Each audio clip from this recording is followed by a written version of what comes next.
नमस्कार। Study classes में आपका स्वागत है। तो आज हम लेसन प्लान यानी पाठ योजना को देखेंगे।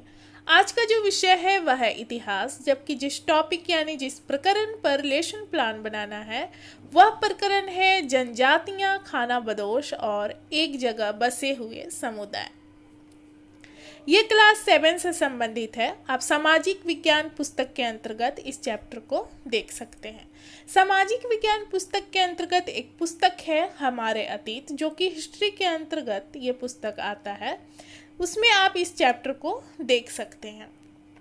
अगर और भी लेसन प्लान आप देखना चाहें तो प्लेलिस्ट में जाकर देख सकते हैं। आपको वहाँ पर लेसन प्लान की बहुत सारी वीडियोस देखने को मिल जाएगी।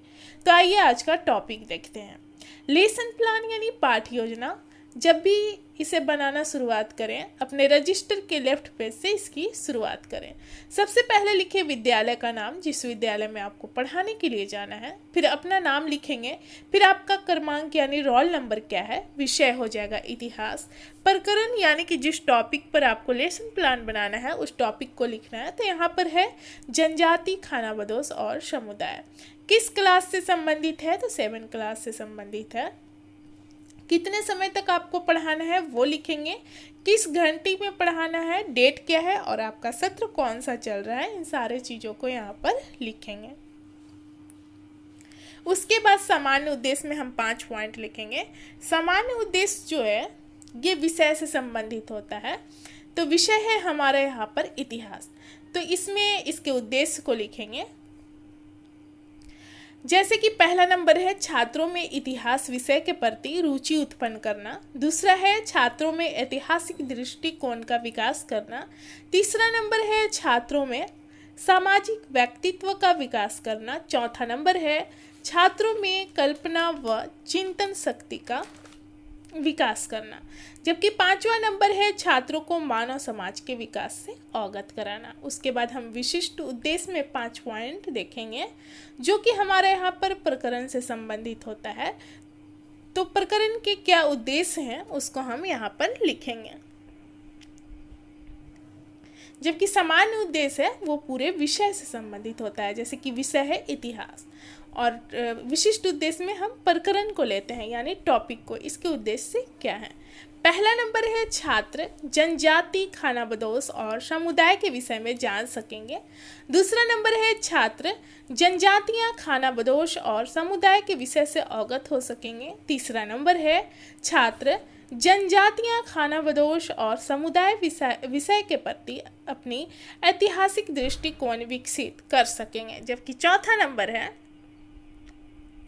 छात्र जनजाति, खाना बदोश और समुदाय से संबंधित विषय को चार्ट पेपर द्वारा प्रदर्शित करने का कौशल विकसित कर सकेंगे। जबकि 5वां नंबर है छात्रों में जनजातियां, खाना बदोश और समुदाय विषय से संबंधित पत्र पत्रिकाओं को पढ़ने की रुचि विकसित हो सकेगी। अब उसके बाद हम राइट पेज में आएंगे।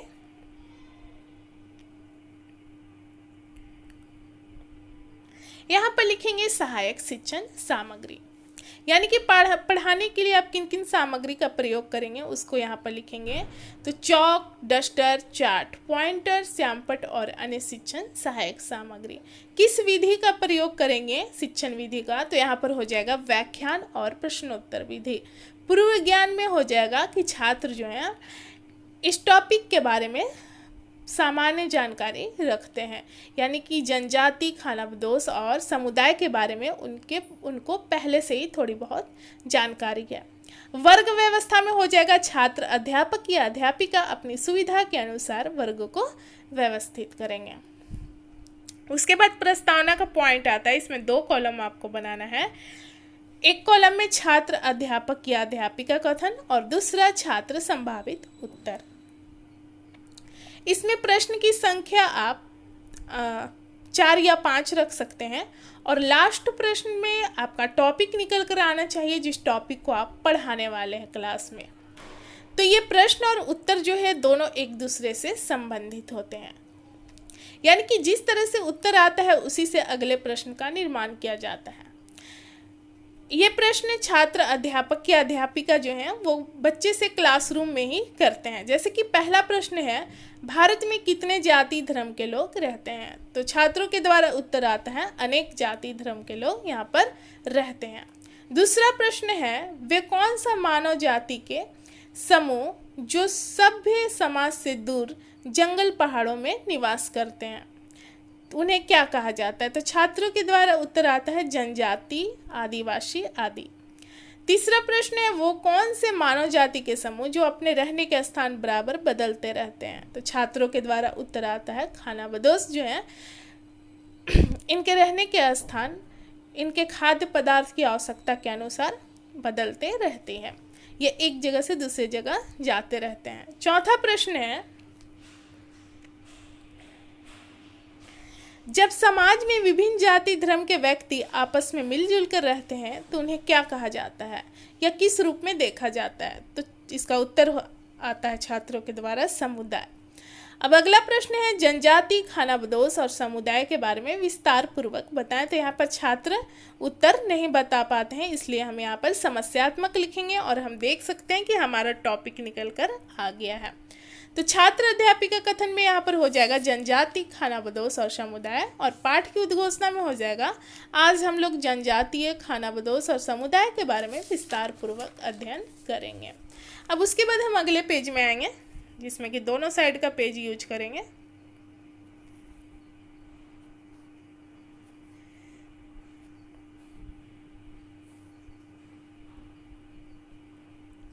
प्रस्तुतिकरण के नाम से जाना जाता है। इसमें 4 कॉलम एक आपको बनाना है। पहला कॉलम जो है शिक्षण बिंदु, यानी कि चैप्टर से संबंधित आप पॉइंट को उठाएंगे जिस पॉइंट को आप क्लासरूम में एक्सप्लेन करने वाले हैं। दूसरा कॉलम में जो एक्सप्लेन करेंगे टॉपिक को, पॉइंट को, उसको लिखेंगे दूसरे कॉलम में। तीसरे कॉलम में छात्र क्रियाशीलन, यानी कि छात्रों का व्यवहार किस तरह का रहेगा क्लासरूम में, किस प्रकार से उत्तर देंगे, उसको लिखेंगे। चौथे कॉलम में श्याम पटकारे, यानी कि आप ब्लैक बोर्ड यूज करते हैं बच्चों को समझाने के लिए, उसी तरीके से यहाँ पर आपको लिखना है। आप चाहें तो ब्लैक चार्ट पेपर यूज कर सकते हैं। तो आइए हम पहला पॉइंट देखते हैं शिक्षण बिंदु के अंतर्गत जनजातियों के बारे में।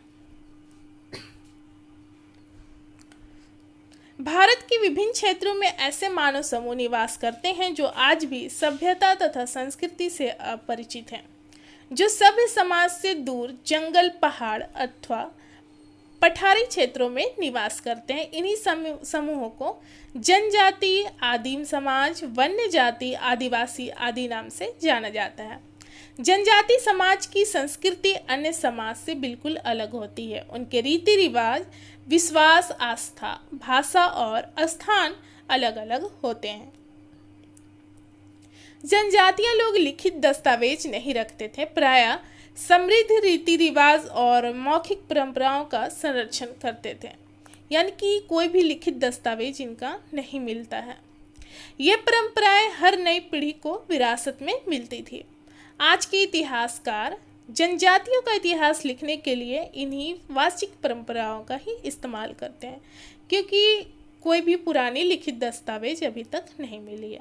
तो जो इतिहासकार हैं इनके बारे में इतिहास लिखते हैं, तो जो मौखिक परंपराएं हैं जो चली आ रही है मौखिक रूप से, तो उसी को इस्तेमाल करते हैं इतिहास लिखने में। इसी से संबंधित प्रश्न करती हैं छात्र अध्यापिका छात्रों से कि भारत की प्रमुख जनजातियां कौन कौन सी हैं। तो छात्रों के द्वारा उत्तर आता है गोंड, संथाल, मुंडा, भील, नागा, बोडो, थारू आदि। छात्र क्रियाशील में देख सकते हैं कि छात्र जो हैं ध्यानपूर्वक कक्षा में छात्र अध्यापिका द्वारा पढ़ाए जा रहे कथनों को सुनेंगे। श्याम पटकार में देख सकते हैं जनजातियों के बारे में कि मानव जाति के कुछ ऐसे समूह जो आज भी सभ्यता तथा संस्कृति से अपरिचित हैं, जो सभ्य समाज से दूर जंगल, पहाड़ अथवा पठारी क्षेत्रों में निवास करते हैं, इन्हीं समूह को जनजाति कहा जाता है।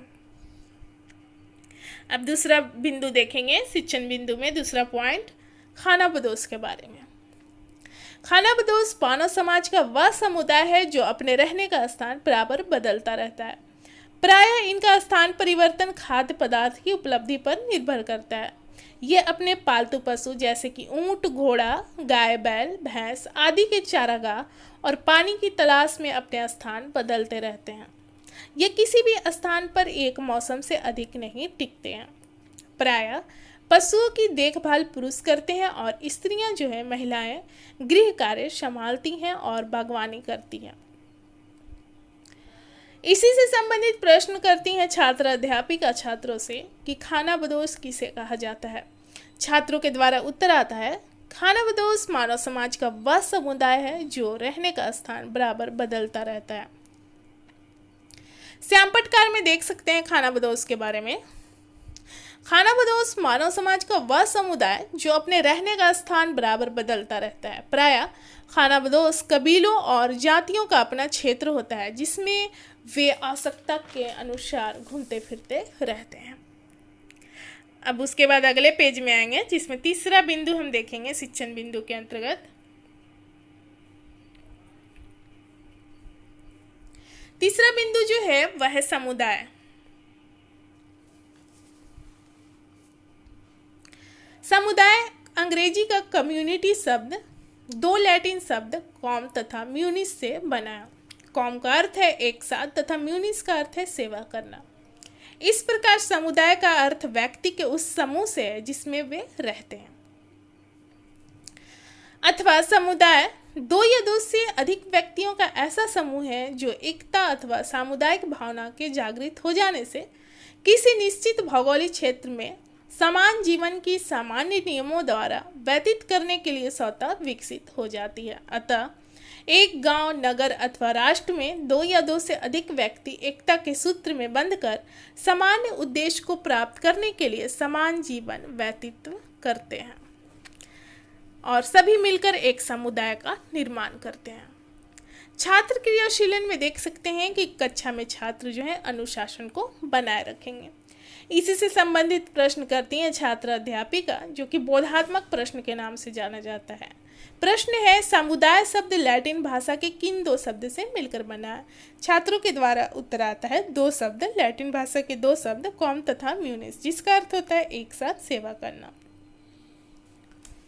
चौथा शिक्षण बिंदु का पॉइंट हम देखेंगे। आप पुस्तक में भी इस पॉइंट को देख सकते हैं, इन सारे पॉइंट को। बदलता समाज, नई जाति और श्रेणी। जैसे जैसे अर्थव्यवस्था और समाज की जरूरतें बढ़ती गईं, नए हुनर वाले लोगों की जरूरत पड़ी। कई जनजाति और सामाजिक समूहों को जाति विभाजित समाज में शामिल कर लिया गया और उन्हें जाति का दर्जा दे दिया गया। विशेषज्ञता प्राप्त शिल्पी जैसे कि सुनार, लोहार, बढ़ई और राजमिस्त्री को भी ब्राह्मणों द्वारा जाति के रूप में इनको मान्यता दे दी गई।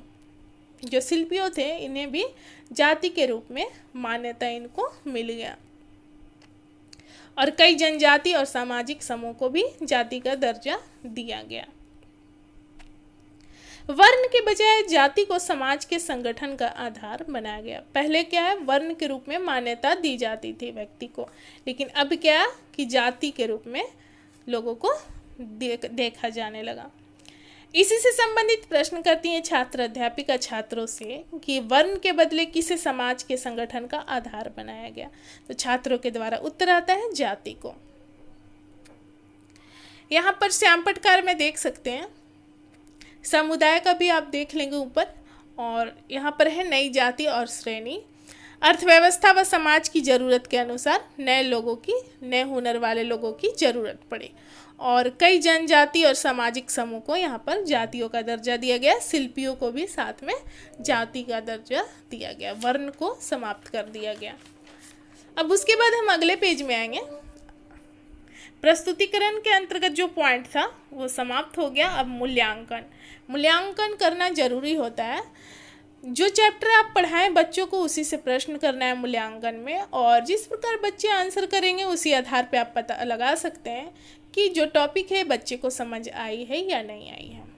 पहला प्रश्न है जनजाति किसे कहा जाता है। दूसरा प्रश्न है भारत की प्रमुख जनजातियां कौन कौन सी है। तीसरा प्रश्न है खानाबदोश लोगों का जीवन कैसा होता है। चौथा प्रश्न है समुदाय किसे कहा जाता है। और पांचवा प्रश्न है बदलते समाज में क्या परिवर्तन देखने को मिला। उसके बाद मूल्यांकन के बाद पुनरावृत्ति। पुनरावृत्ति में क्या करना है कि आपने जो पढ़ाया है, जो चैप्टर को पढ़ाया है, उसे काफ़ी छोटे क्रम में पॉइंट वाइज बच्चों के सामने प्रस्तुत करना है, ताकि जो भी टॉपिक है उनको अच्छे से क्लियर हो जाए। पहला पॉइंट है मानव जाति के कुछ ऐसे समूह जो सभ्य समाज से दूर जंगल, पहाड़ अथवा पठारी क्षेत्रों में निवास करते हैं, जनजाति कहे जाते हैं। खानाबदोश मानव समाज के वह समुदाय होते हैं जो अपने रहने का स्थान बराबर बदलते रहते हैं। इनका स्थान परिवर्तन जो है खाद्य पदार्थ की उपलब्धि पर निर्भर करता है। जहाँ खाद्य पदार्थ होते हैं, वो भोज्य पदार्थ होते हैं, अपने पशुओं को लेकर वो वहीं चले जाते हैं। समुदाय व्यक्ति का एक ऐसा समूह है जिसमें एक निश्चित भौगोलिक क्षेत्र में एकता के साथ सभी लोग मिलजुल कर रहते हैं। बदलते अर्थव्यवस्था व समाज के अनुसार वर्ण के स्थान पर जाति को समाज के संगठन का आधार बनाया गया। पहले क्या था कि वर्ण को महत्व दिया जाता था, जिसमें 4 वर्णों को हम देख सकते हैं, ब्राह्मण, क्षत्रिय, वैश्य और शूद्र। इसके बाद हम देखेंगे गृह कार्य यानी कि होमवर्क। लास्ट में बच्चों को होमवर्क दिया जाता है। प्रश्न ऐसा होना चाहिए कि ज़्यादा कठिन ना हो, बच्चे उसे आसानी से घर पर कर सकें, और जो चैप्टर आप पढ़ाए हैं उसी चैप्टर से रिलेटेड होने चाहिए। प्रश्न की संख्या आप यहाँ पर 2, 3, 4 रख सकते हैं। प्रश्न है जनजातियाँ किसे कहा जाता है, और दूसरा प्रश्न है भारत की प्रमुख जनजातियों का वर्णन करें। तो जो लेसन प्लान यानी पाठ्य योजना है यहाँ पर समाप्त होता है। मिलते हैं अगले वीडियोज़ में अगले लेसन प्लान के साथ। धन्यवाद।